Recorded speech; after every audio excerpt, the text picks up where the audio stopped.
이 전일 파월 의장의 FOMC에서의 이 매파적인 발언, 과연 이 12월에도 금리 인하를 이어갈지 확실치 않다라고 발언을 했죠. 여기에 더해서 메타를 중심으로 다시 한번 이 AI 자본 지출에 대해서 이렇게 돈을 많이 쓰는 게 과연 합리적인 것인가 하는 의구심에 이 밤사이에 3대 지수가 일제히 하락으로 마무리를 지었습니다.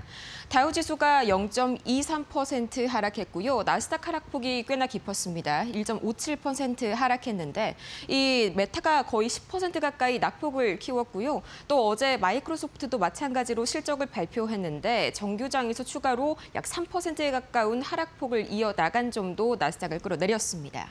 이어서 S&P 500 역시 거의 1% 가까이 밀렸는데요. 이 밤사이에 시장의 돈들이 과연 어떻게 움직였는지 히트맵 통해서 보시면 이해가 더 편하실 겁니다.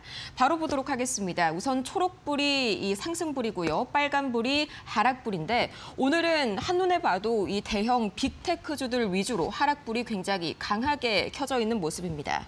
특히나 어제 시간의 거래에서 실적을 발표한 메타가 약 11%가량 급락했고요. 또 마찬가지로 어제 실적을 발표했었던 마이크로소프트 거의 3% 가깝게 하락을 지었습니다.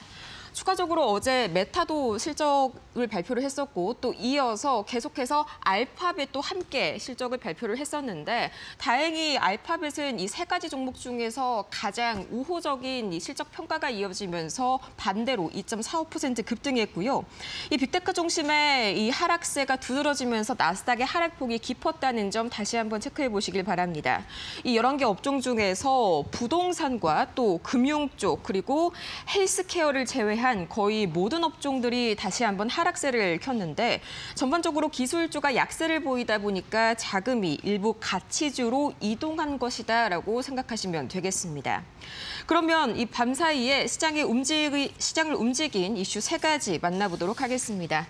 가장 먼저 이 이슈가 가장 컸습니다. 이 나스닥이 거의 1.5%가량 하락하게 한 원인이죠. 바로 메타가 11%대 급락 보였고요.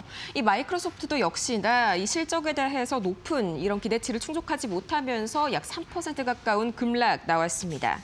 가장 먼저 이 마이크로소프트의 경우를 살펴보자면 실적 자체는 좋게 나왔습니다만 문제는 이 시장의 기대치가 너무나 높았다는 거겠죠. 이 때문에 마이크로소프트도 계속해서 하락하는 흐름들이 추가로 나왔고요. 또 이 메타도 11%나 급락하게 된 이유, 내년까지 AI 지출을 더 늘리겠다라고 밝히면서 이 최소 250억 달러 규모의 회사채 발행을 추진을 하겠다고 추가로 밝혔는데 이 때문에 과연 메타가 이 대규모 자본 지출을 회수할 수 있을 것인가에 대한 이런 우려감들이 앞섰습니다. 이 따라서 이 월가의 줄줄이 목표가 하향 조정이 이루어졌는데요. 대표적으로 뱅크 오브 아메리카는 목표가를 900달러에서 810달러로, 또 키방크는 905달러에서 875달러로, 이 티데코엔 역시 975달러에서 810달러가량으로 대폭적으로 이 목표가를 삭감한 영향이 컸습니다. 그런데 이렇게 궁금하신 분들 계실 겁니다. 왜 하필 세 개 다 실적을 발표를 했었고 또 세 개 다 자본 지출을 늘렸는데 메타만 이렇게 빠지는 것이냐. 이 사실상 이 세 개사에 어제 발표를 했었던 이 기업들의 지난 분기 이 케이펙스 자본 지출 총액이요. 780억 달러, 전년 동기 대비로 하면 90% 이상 급증한 겁니다. 문제는요. 마이크로소프트와 구글의 경우에는 외부 고객에게 클라우드를 판매하고 있기 때문에 이 투자금 회수가 가능하지만 메타는 자사의 광고 사업에만 의존하기 때문에 리스크가 훨씬 더 크다라는 것이 월가의 중론이었고요. 이 때문에 메타의 하락폭이 유독 깊었습니다. 또 이어서 그나마 이 다우지수의 하방을 좀 지지를 해줬던 게 미중이 우리 예상대로 이 관세 전쟁을 무난하게 휴전 합의를 이끌어냈다라는 소식인데요.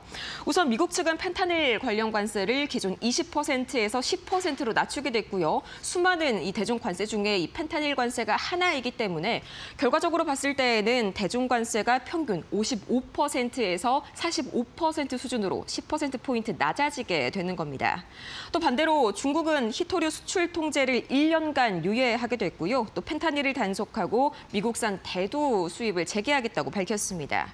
이 완전히 서명이 된 건 아닙니다. 이 베센트 재무장관이 이르면 다음 주 중에 서명이 가능하다라고 밝혔고 틱톡 거래 같은 경우에도 몇 주 또는 몇 달 내에 이 합의가 가능하다라고 밝혔는데 문제는 이미 시장에 상당히 선반영이 된 이슈였고요. 아직 서명을 남겨두고 있다는 점에서 그 상승폭이 제한됐습니다. 이어서 이 노무라 증권이 상당히 이 월가에서는 금리를 잘 맞추기로 유명합니다. 그런데 이 노무라 증권에서 12월 금리를 동결할 것이다라는 청천벽력과 같은 전망이 나왔습니다. 이 12월 FOMC에서 원래는 25bp를 추가 인하할 것이라고 전망했는데 현재 노동시장의 약세가 그렇게까지 심각하지 않다면서 12월에는 금리를 동결할 것이다라는 것이 바로 주된 이유였습니다. 특히나 최근 이전에 인하를 계속적으로 주장했었던 크리스토퍼 월러 이사마저도 최근에 신중론으로 돌아섰었죠.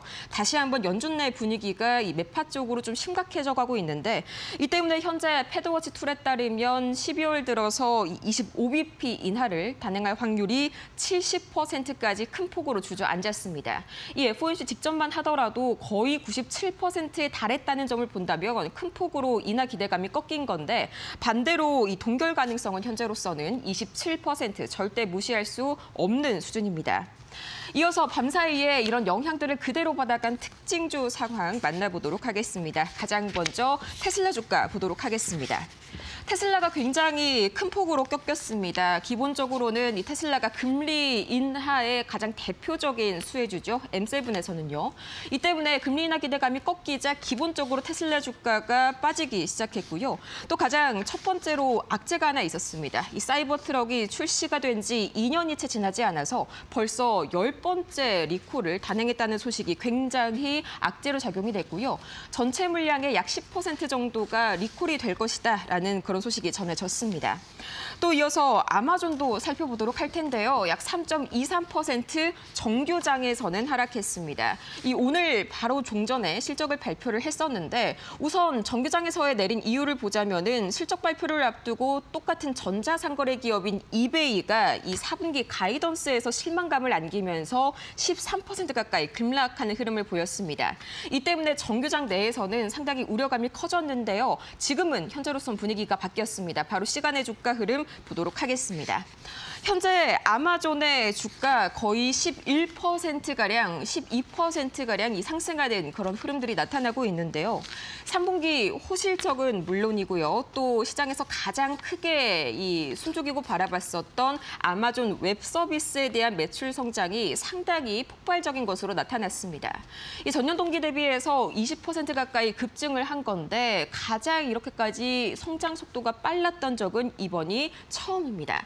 이 점에 현재 시장이 주목하고 있고요. 이어서 다음 이슈 만나보도록 하겠습니다. 다음 종목입니다.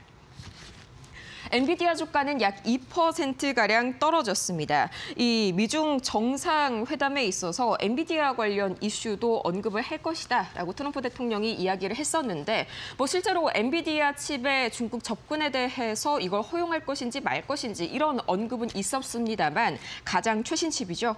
이 블랙웰 칩에 대한 논의는 아예 입에도 오르지 않았다는 점이 실망감을 다시 한번 부추기면서 엔비디아 약 2%대 하락했고요.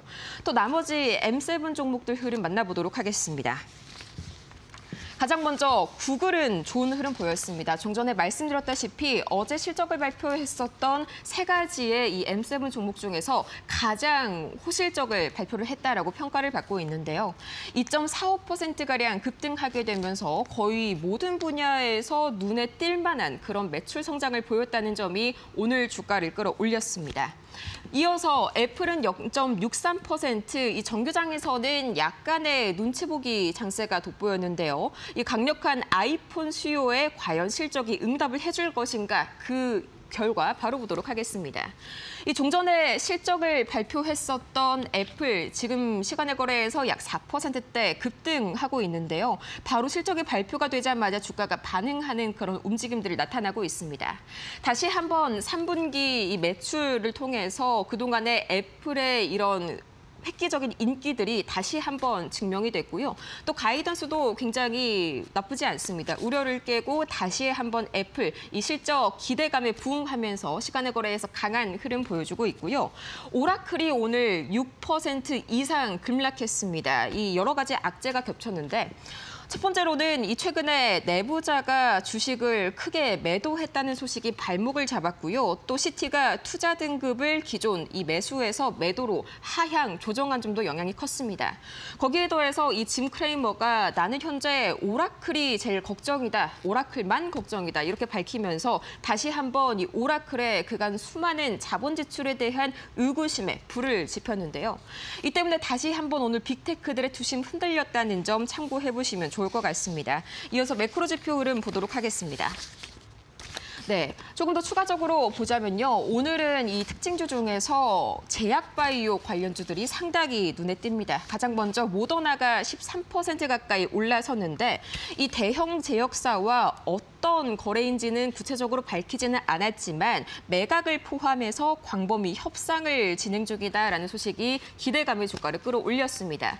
이게 매각이 될지 파트너십이 될지에 대해서는 조금 더 이어지는 후속 보도를 살펴봐야 할 것 같고요.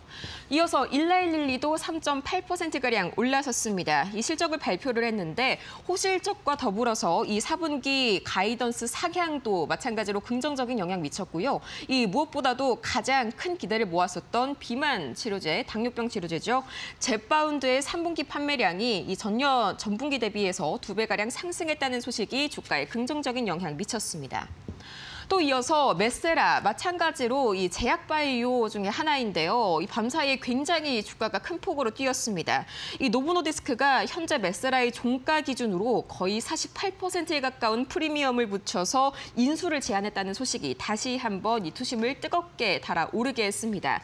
반대로 보자면 이렇게 제약바이오 쪽에 다시 한번 투심이 집중되면서 안 그래도 냉랭해졌던 반도체에 대한 투심이 더욱더 악화됐다라고 해석을 해도 무방할 것 같습니다. 이어서 바로 이 매크로 지표 흐름 보도록 하기 전에 테마 시그널을 보도록 할 텐데요. 이 양자 컴퓨팅주들 다시 한번 이 혼조세 양상을 보입니다.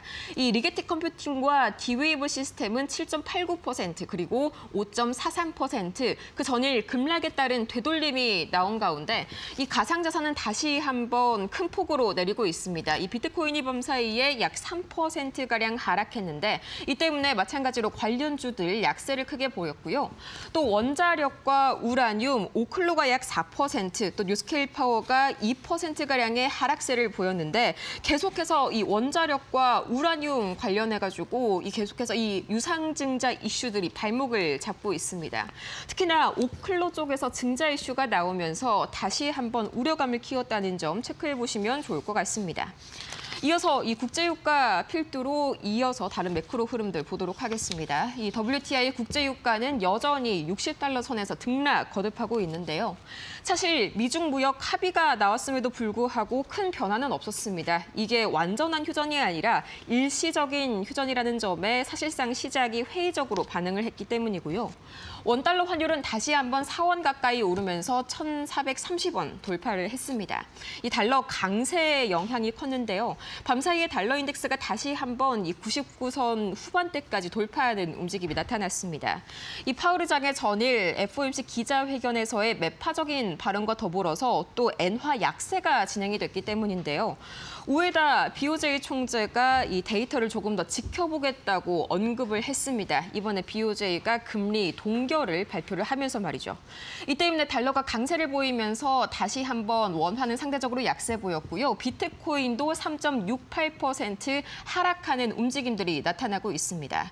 이 다시 한번 금리 인하에 대한 기대감이 꺾였기 때문에 그만큼 매도세가 강하게 나온 모습이고요. 반대급부로 금 가격은 안전자산에 대한 선호 심리가 다시 한번 올라가게 되면서 0.86% 상승했습니다. 또 이 3분기 들어서 금값이 거의 사상 최고치를 경신했음에도 불구하고 이 각국의 중앙은행들이 계속해서 금을 매수하고 있다는 소식까지 금값에 다시 한번 불을 지폈고요. 미국채 10년물과 미국채 2년물은 어제와 비슷하게 이 파월 의장의 매파적 메시지에 추가적인 상승 이어나가는 흐름 보였습니다. 지금까지 뉴욕 증시 마감 상황 봤습니다.